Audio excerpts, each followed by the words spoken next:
NDA এবং India জোটের মধ্যে লড়াইটা কিন্তু দিন দিন খুব ইন্টারেস্টিং স্টেজে চলে যাচ্ছে। এক্ষেত্রে ইন্ডিয়া জোট যদি বিন্দুমাত্র গাফিলতি করে তাহলে তার হাত থেকে কিন্তু অনেক সুযোগ কিন্তু বেরিয়ে যাবে। এই কারণে চ্যালেঞ্জটা ইন্ডিয়া জোটের কাছে অনেক বেশি। নমস্কার বন্ধুরা, আমি এর আগে একটা ভিডিওতে অনেক দিন আগে বলেছিলাম, প্রায় মাসখানেক মাস দেড়েক হবে, যে নীতিশ কুমারকে সরিয়ে প্রশান্ত কিশোরকে বা প্রশান্ত কিশোরের নতুন পার্টি জনসুরাজকে বিজেপি এনডিএ জোটে সামিল করতে পারে ভবিষ্যতে, এবং এনডিএর সঙ্গে বিশেষ করে বিজেপির সঙ্গে প্রশান্ত কিশোরের একটা সম্পর্ক থাকতে পারে গোপন। সেই ভয়টা নীতিশ কুমারকে তাড়া করে বেড়াবে আগামী দিনে। বর্তমানে সেই কথা অক্ষরে অক্ষরে মিলছে, যখন নীতিশ কুমার সত্যি সত্যি আরজেডি, লালু প্রসাদ, তেজস্বী যাদব এদের চেয়ে বেশি ভয় করছেন প্রশান্ত কিশোরকে, প্রশান্ত কিশোরের নতুন পার্টিকে। ভয়টা এই কারণে না যে এক বছর পরে যে বিহার বিধানসভা নির্বাচন হবে তাতে প্রশান্ত কিশোরের পার্টি একেবারে ক্ষমতা দখল করে নেবে, বাকি সবাইকে পেছনে ফেলে দিয়ে একেবারে প্রশান্ত কিশোর এসে নীতিশ কুমারের জায়গাটাতে বসে যাবেন, মুখ্যমন্ত্রী হয়ে যাবেন। ভয়টা এটা না, কিন্তু ভয় হলো যে প্রশান্ত কিশোর এই নির্বাচনের আগে বা পরে বিজেপির সহযোগী দলে মানে সহযোগী হিসাবে যোগ দেন কিনা, প্রশান্ত কিশোরের পার্টি জনসুরাজকে আপনার জেডিইউর জায়গাতে নিয়ে আসে কিনা। এই ভয়টা নীতিশ কুমারকে এখন তারা করে বেড়াচ্ছে, যার কারণে নীতিশ কুমার আজকে ভোরবেলায় প্রশান্ত কিশোরকে পুলিশ দিয়ে গ্রেপ্তার করিয়েছেন এবং তাকে এইমসে ভর্তি করানো হয়েছিল। পরে যদিও বেইল দেওয়া হয়েছে, জামিন দেওয়া হয়েছে, কিন্তু এই জামিন দেওয়ার মধ্য দিয়ে কি প্রশান্ত কিশোরকে আটকানো যাবে? প্রশান্ত কিশোর তো বলে দিয়েছেন যে তিনি যে 2রা জানুয়ারি থেকে অনশন শুরু করেছেন, সে অনশন তিনি ত্যাগ করছেন না, ভাঙছেন না, অনশন তিনি চালিয়ে যাবেন। বিহারের পাবলিক সার্ভিস কমিশনের সিদ্ধান্তের বিরুদ্ধে ছাত্ররা যে আন্দোলন করছে, সেই আন্দোলনটাকে প্রশান্ত কিশোর ক্যাচ করেছেন, যেটা কিন্তু তেজস্বী যাদব করতে পারেননি, যেটা কিন্তু বিহারে কংগ্রেসের নেতারা করতে পারেননি, সামগ্রিকভাবে যদি বলি তাহলে ইন্ডিয়া জোটের নেতারা করতে পারেননি। তারা ছাত্রদের সেন্টিমেন্টটাকে বুঝে তাদের পাশে গিয়ে ঠিকভাবে সর্বশক্তি নিয়ে দাঁড়াতে পারেননি। এই জায়গাতে বুদ্ধিমান প্রশান্ত কিশোর এই জায়গাটাকে কাজে লাগিয়ে দিয়েছেন। তিনি সেখানে ছাত্রদের পাশে বারবার গেছেন এবং শেষ পর্যন্ত তাদের দাবির সমর্থনে আমরণ অনশন শুরু করে দিয়েছেন। যেটা করেছেন গান্ধী ময়দানে, বিহারের পাটনাতে গান্ধী ময়দান খুব বিখ্যাত ঐতিহাসিক জায়গা। সেই গান্ধী ময়দানটাতে মানে অনশন করাটা নাকি পারমিটেড না, সেই যুক্তিতে পুলিশ এসে তাদেরকে টেনে হিচড়ে তুলে দেয়।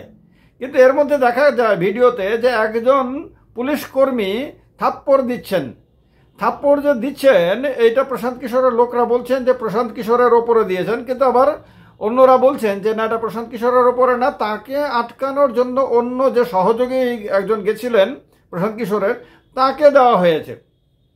এই নিয়ে এখন বিহারের রাজনীতি তো গরম হয়েই গেছে, সারা ভারতবর্ষের রাজনীতিও তোলপাড় হয়ে যাচ্ছে। কারণ প্রশান্ত কিশোর ডেফিনেটলি একজন ন্যাশনাল ফিগার।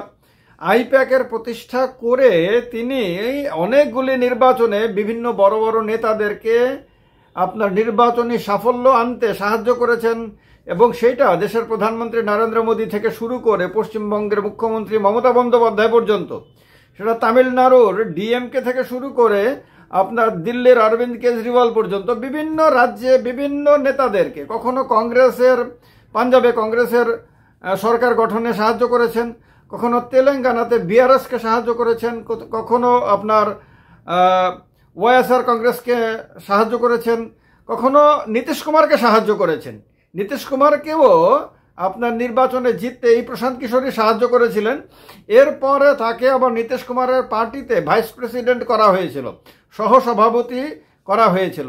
যদিও পরবর্তী সময় তিনি মনোমালিন্য হওয়ার কারণে হোক বা যে কোনো কারণে হোক তিনি জেডিইউ ছেড়ে বেরিয়ে আসেন, এবং এটা একটা অভিযোগ রয়েছে প্রশান্ত কিশোরের বিরুদ্ধে যে তিনি যে জেডিইউতে ভাইস প্রেসিডেন্ট হয়েছিলেন, এটা নাকি অমিত শাহের কারণে হয়েছিলেন। অমিত শাহ নাকি নীতিশ কুমারকে ফোন করে রিকমেন্ড করেছিলেন, সুপারিশ করেছিলেন যাতে তার পার্টিতে প্রশান্ত কিশোরকে ভাইস প্রেসিডেন্ট করা হয়। এই অভিযোগটা বিহারের রাজনীতিতে এখনো পর্যন্ত মানুষের মুখে মুখে ঘুরছে।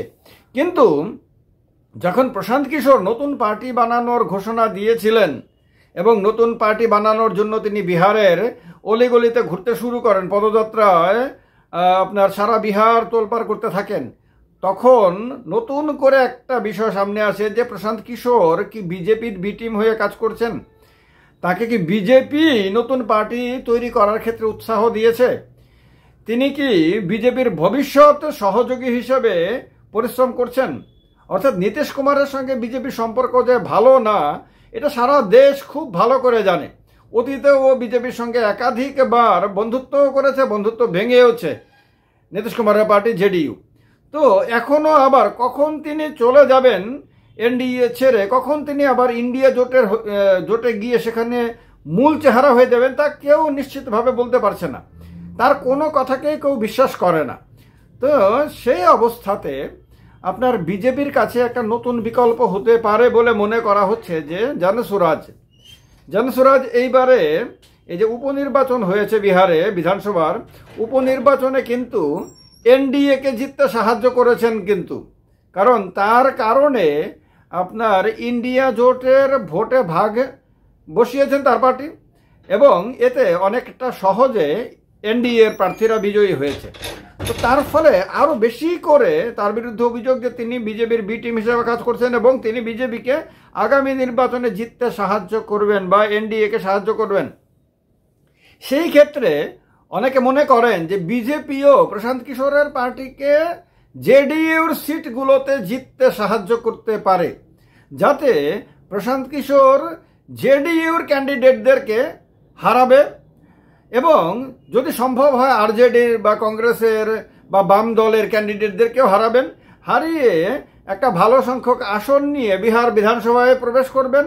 তখন জেডিইউর পরিবর্তে তার জনসুরাজ হবে বিজেপির অ্যালায়েন্স পার্টনার, এবং তখন জেডিইউকে আর দরকার লাগবে না, জেডিইউর শক্তি কমে যাবে, তলানিতে চলে যাবে, তখন জেডিইউ অপাঙ্ক্তেয় হয়ে যাবে। সেই জায়গাতে জনসুরাজ এবং বিজেপির জোট সরকারে আসতে পারে, ক্ষমতায় আসতে পারে। এর সম্ভাবনা নিয়েও কিন্তু আলোচনা চলছে। আদতে এটা হবে কি হবে না সেটা বলা যায় না নিশ্চিতভাবে, এবং এটা সত্য কিনা এটাও গ্যারান্টি দিয়ে বলা যায় না, কিন্তু এই সমস্ত বিষয় নিয়ে কিন্তু জোর আলোচনা চলছে, তর্ক বিতর্ক চলছে। তো এই অবস্থাতে আবার এখানে একটা প্রশ্ন আসতে পারে যে জেডিইউর কে বাদ দিয়ে যদি জনসুরাজকে যদি বেশি গুরুত্ব দেয় বা বিধানসভা নির্বাচনের পরে যদি তার সঙ্গে অ্যালায়েন্স করে বিজেপি, তাহলে তো নীতিশ কুমার কেন্দ্রীয় সরকারের ওপর থেকে সমর্থন প্রত্যাহার করে নিতে পারেন। অনেকে মনে করছেন সেই ক্ষেত্রে বিজেপির পরিকল্পনাটা এইরকম হতে পারে যে লল্লন সিং, যে একসময় নীতিশ কুমারের সহযোগী এবং নীতিশ কুমারের দলের বড় নেতা কেন্দ্রীয় মন্ত্রী, সে লল্লন সিংয়ের নেতৃত্বে অধিকাংশ এমপিকে, লোকসভা সাংসদকে ভাঙিয়ে আলাদা করে নিতে পারে বিজেপি।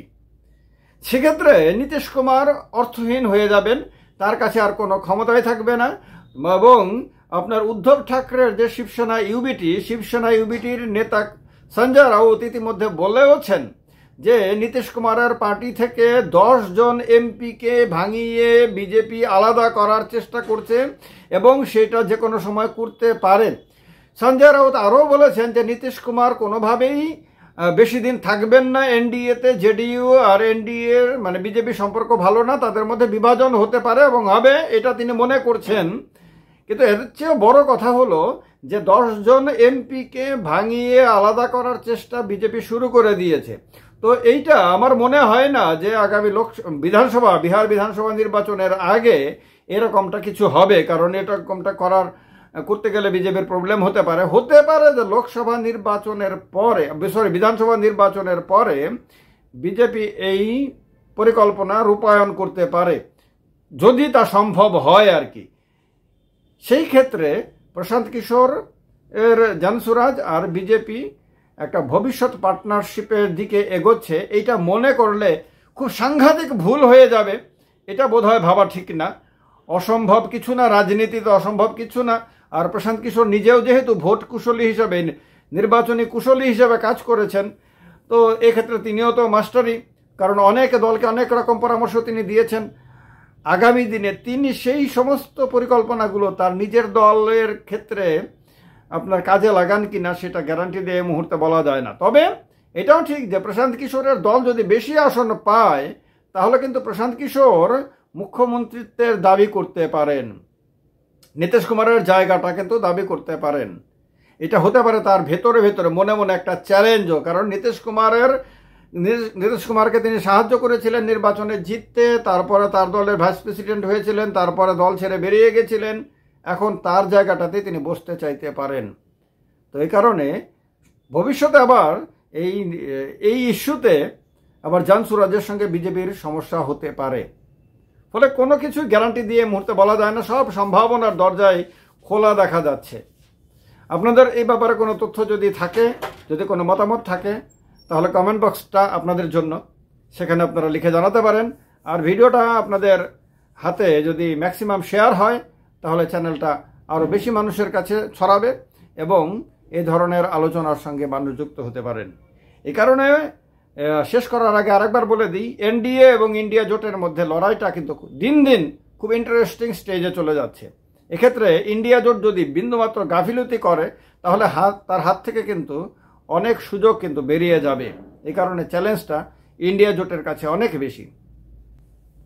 জয় হিন্দ, বন্দে মাতরম।